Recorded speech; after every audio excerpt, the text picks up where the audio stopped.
Hey guys, it's Georgia B. Welcome to my brand new channel. This channel will allow me to talk about my university study tour, what we did, what we saw, and everything in between. I will post a new video corresponding to each day of the tour, so I hope you guys enjoy. So the day had finally come for me and the other students to leave for our first international study tour on Friday the 20th of September. It was an early start today, being at the airport by 6 a.m. for a 7:50 flight. I've been on several flights before this, however this was probably one of the most interesting. Just in front of me, like literally just in front of me, the seat in front of me, there was a group of men who were heading off on a end of season footy trip. Not even 8 a.m. and they were already highly intoxicated, with one of them throwing up in front of me. The smell of alcohol mixed with stomach contents was not a pleasant experience, to say the absolute least. I was glad to finally arrive in Darwin at about 11 a.m.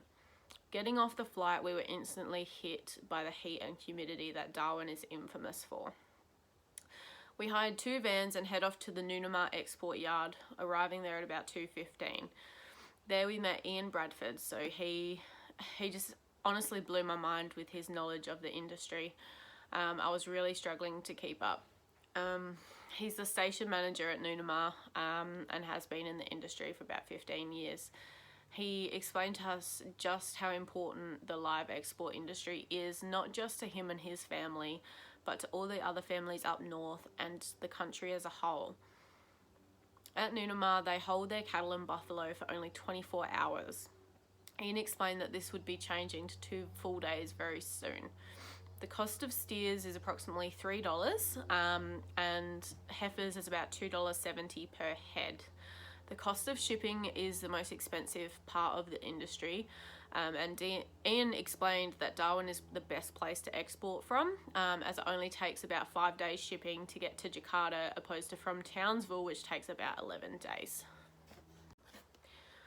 Ian also briefly explained the SCAS system that they follow, being the Export Supplier Chain Insurance Scheme. This scheme ensures that good animal welfare practices are followed. The SCAS scheme requires scanning at all points in the supply chain in order to maintain traceability.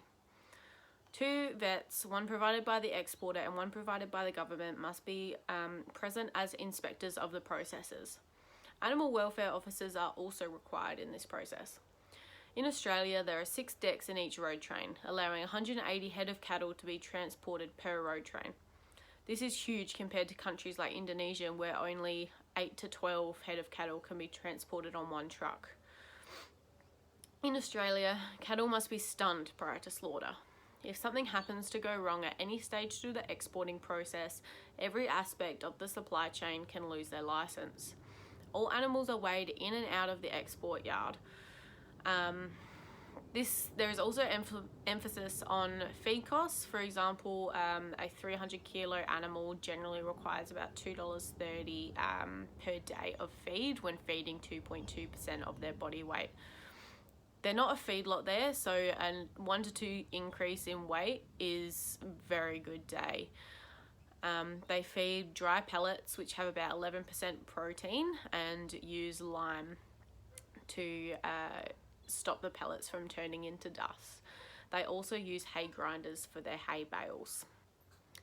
Cattle horns should be greater than 12 centimetres tip to tip to allow more space per head in the vessel. However, they must not be greater than 60 centimetres, otherwise the animal can no longer be exported.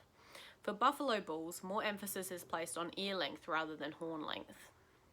Speaking of buffalo, they are some scary animals. They come into the yard mustered and therefore have had no experience with humans. At Noonamah, no one is allowed to enter the buffalo yard on foot, as it's just too dangerous. They are animals which are very, very hard to read, which makes it very tricky to control them. Female buffalo are really good breeders, and no animal can go to the slaughter while pregnant, so they must be scanned prior. The price for buffalo is about $2 per head, with a 60-cent variance overseas. Slaughter bulls are sent straight to the slaughterhouse.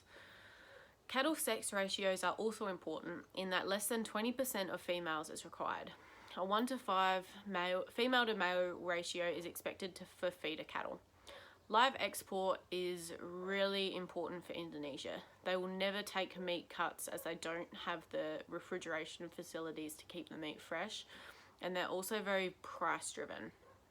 Brazil and Argentina are cheaper in this respect and would steal Indonesia in the export market. However, they are known to have foot and mouth disease, which would be absolutely detrimental to Australia. There's also a large welfare issue in Brazil, where they will fill trucks until the animals are basically unable to move. In Australia, there are rising welfare and ethical concerns surrounding live export from society. However, it's said that more animals would die in a paddock than they would in the ship. In reality, Australia is one of the most welfare conscious countries in the world in this respect. Nunamar has a 10,000 head capacity for feeder cattle, 7,000 in the yard and 3,000 in the paddock. With other surrounding yards, there could be up to 100,000 head capacity. According to the ASIL standards, the Australian standards for the export of livestock, export yards must be within 5 hours drive of the port. Ian showed us around his facility so that we could understand how an export yard in Australia runs, and also showed us the great conditions that the animal are kept in for 24 to 48 hours that they are held there. Following the tour of the facility and the extensive information that Ian provided us with, we headed back to Darwin, where we stayed at the Value Inn on Mitchell Street. We were given our room keys and were allowed some time to shower and change before we headed off for some fish and chips by the beach at sunset.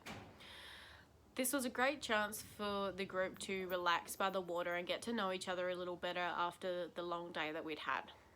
Following dinner, a few of us went to Monsoon, which is just a pub in Mitchell Street, to have a couple of after dinner drinks, to unwind and also to watch a bit of the footy. I went back to the hotel a little bit earlier than some of the others as I was pretty exhausted. About half an hour after I got into bed, my roommate Georgia C, yes, it was a bit confusing for a while, came back to the room, a little tipsy, mind you, and we talked for a while to get to know each other. And by that I mean she would not shut up. She would not let me sleep. She was just chatty. Eventually, I shut up long enough so that she wasn't getting a reply and she let me go to sleep. Alright, so that was day 1 of the study tour. Tune in tomorrow for a recap of day 2, and don't forget to like and subscribe. See ya!